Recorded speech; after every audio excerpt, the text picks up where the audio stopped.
Halo teman-teman semua, berjumpa lagi dengan saya Aditya Golda di Jadi Trader. Hari ini kita akan membahas transaksi-transaksi yang sudah terjadi di antara tanggal 16 Oktober sampai 20 Oktober ya. Nah, sebelum itu buat teman-teman yang baru join channel YouTube ini, jangan lupa untuk subscribe dan nyalakan tombol loncengnya supaya kalau misalnya ada video-video yang baru, teman-teman tidak ketinggalan. Nah, teman-teman bisa lihat di layar monitor ya. Transaksi yang pertama itu di Euro JPY. Transaksi ini terjadi pada tanggal 17 Oktober dan areanya terbentuk pada pagi hari ya. Cuman dia masuk ke areanya itu pada jam 4 sore ya, jam 4 lebih 15 menit gitu. Dan ini tipenya fresh area ya. Jadi masih fresh ini. Setelah breakout belum ada retest, kemudian dia kena, harapannya ini kena langsung turun ya, tapi ternyata tidak, dia kena stop loss dulu. Jadi di transaksi ini kita loss ya, dan di transaksi ini harga ini sempat naik kencang ya pada waktu sebelum dia masuk ke area ini, karena salah satunya adalah adanya news di Euro JPY ya. Kemungkinan di Euro di kekuatan newsnya itu medium impact ya. Oke, kita akan lanjut ke transaksi yang berikutnya. Teman-teman bisa lihat ini kelihatannya loss ya teman-teman. Jadi ini quick retest ya areanya. Jadi misal ini ke breakout, kemudian dia sempat turun sedikit, terus dia naik nge-breakout resistannya. Kemudian dia waktu mau turun di sini, ini kan turunnya kenceng ya sampai kena stop loss ini sampai sini. Nah, ini kalau dilihat seperti ini gitu kan, itu tuh kelihatannya loss gitu, tapi kenyataannya saya profit teman-teman gitu. Jadi ini sampai saya tandai ya, kelihatannya loss tapi sebenarnya profit gitu. Dan ini profitnya TP3 teman-teman gitu. Ini padahal udah saya akali untuk nyoba lihatnya di M1, tapi sama aja ya gitu. Jadi ini memang nggak tahu ya, tapi kalau misal dibilang ini ada news juga nggak ada news waktu itu gitu loh. Saya kira ini gara-gara news gitu, tapi kok di Forex Factory kok juga nggak ada news gitu. Jadi ya akhirnya ini kalau teman-teman bilang anomali ya inilah anomali ya gitu. Ini pergerakan yang nggak wajar lah gitu. Dan hal-hal seperti ini memang sering terjadi gitu ya, nggak sering-sering banget sih, tapi ya kadang terjadi gitu ya. Oke, kita lanjut ke transaksi yang berikutnya, yaitu di GBP USD ya kan. Kemudian ini harga masuk ke area pada pukul 21 lebih 15 menit, dimana 15 menit sebelumnya itu ada news ya. Ini kemungkinan newsnya di USD karena jam 9 malam ya pada tanggal 17 Oktober. Dan harga langsung begitu dia masuk ya, masuk ke area, dia langsung menyentuh stop loss, dan di transaksi ini kita loss ya. Oke, kita lanjut ke transaksi yang berikutnya, yaitu di Euro JPY. Ini tanggal 19 Oktober ya, transaksi ini terbentuk.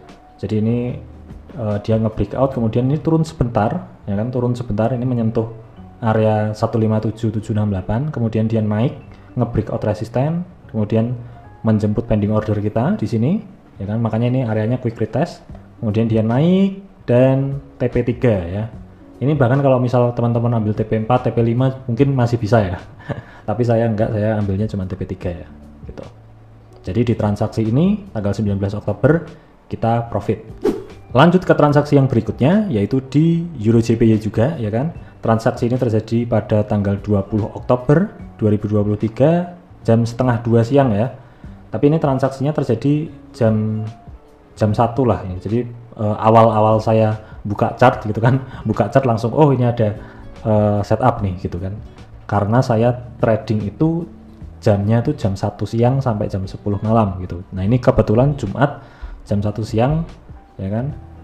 Nah, terus habis itu ini ke breakout ke bawah, dan ini areanya quick retest ya teman-teman. Jadi ini habis breakout, harga sempat turun sebentar, harga sempat naik sebentar ke areanya, kemudian dia turun lagi nge-breakout ini gitu kan. Kemudian harga naik dan kena stop loss sebelum dia nyentuh TP1 ya.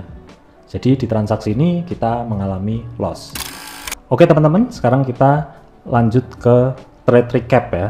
Jadi ini adalah recap trading 1 minggu terakhir. Teman-teman bisa lihat ada 5 transaksi ya yang tadi kita bahas dari tanggal 16 Oktober sampai 20 Oktober. Teman-teman bisa cek di sini ada 5 transaksi, dan di TP1 kita minus 1R, TP2 1R, ya kan, ini profit 1R, kemudian TP3 kita profit 3R gitu. Kemudian untuk winning rate-nya untuk TP1 40%, TP2 40%, TP3 40% juga gitu ya. Oke, sebelum kita akhiri, seperti biasa saya ingin memberikan informasi kepada teman-teman semua yang mungkin baru mau trading atau mungkin sudah lama trading ya kan, kemudian merasa belum punya broker, atau mungkin teman-teman pengen pindah ke broker yang lebih bagus lagi, lebih aman ya kan, lebih terpercaya, maka teman-teman bisa pindah ke MIFX ya. Nah, di MIFX ini teman-teman tidak perlu takut ya, tidak perlu ragu, karena MIFX ini sudah terregulasi resmi di bawah Bapepti. Kemudian selain dia sudah terregulasi di bawah Bapepti, MIFX ini juga punya yang namanya segregated account ya, atau akun terpisah, sehingga dana yang teman-teman depositkan itu tidak disimpan sama brokernya, melainkan di bank-bank yang sudah ditunjuk sama Bapeptinya gitu ya. Sehingga kalau misal nih amit-amit ya kan bisa aja terjadi ya, kalau kemungkinan terburuknya brokernya mungkin tiba-tiba kabur gitu kan, itu teman-teman nggak perlu takut dananya dibawa sama brokernya. Kenapa? Karena dana teman-teman itu dipisah sama brokernya, jadi broker itu tidak membawa dana teman-teman gitu ya. Setelah itu di MIFX ini juga menyediakan lot mikro ya, jadi teman-teman bisa trading menggunakan lot yang paling kecil yaitu 0,01 lot, sehingga itu memudahkan teman-teman untuk manage setiap resiko dari setiap transaksi yang teman-teman jalankan. Kemudian yang keempat adalah di MIFX ini juga tersedia akun free swap ya kan, sehingga teman-teman tidak perlu takut untuk kena biaya inap harian ya kan. Kemudian setelah itu untuk akun ultra low ya, jadi ada beberapa akun di MIFX, tapi yang paling saya suka adalah akun ultra low, itu spreadnya tipis sekali, mulai dari 0,3 pips gitu ya. Untuk deposit teman-teman bisa mulai dari dana 500.000 setiap depositnya.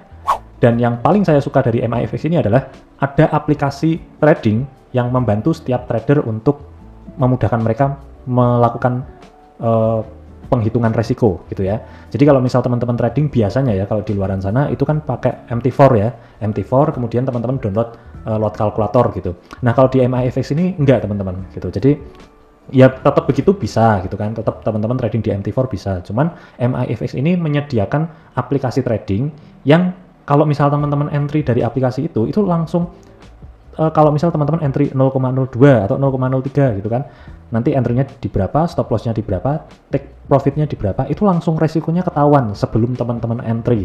Jadi teman-teman tuh untuk menghitung resiko nggak perlu download lot kalkulator ya kan, atau ngitung-ngitung lotnya gitu, teman-teman nggak perlu, karena di situ di aplikasi tersebut itu sudah ada. Nah, buat teman-teman yang tertarik untuk pindah ke broker MIFX, atau mungkin teman-teman belum trading ya, terus pengen coba bergabung di MIFX, saya akan sediakan link pendaftarannya di bawah kolom deskripsi video ini ya. Teman-teman cari aja di kolom deskripsi link pendaftaran akun MIFX. Oke, sekian dulu dari saya. Jangan lupa untuk klik tombol like dan share video ini ke teman-teman yang lain supaya banyak orang yang dapat manfaat atas video-video ini ya. Oke, sekian dulu dari saya. See you for the next video and goodbye.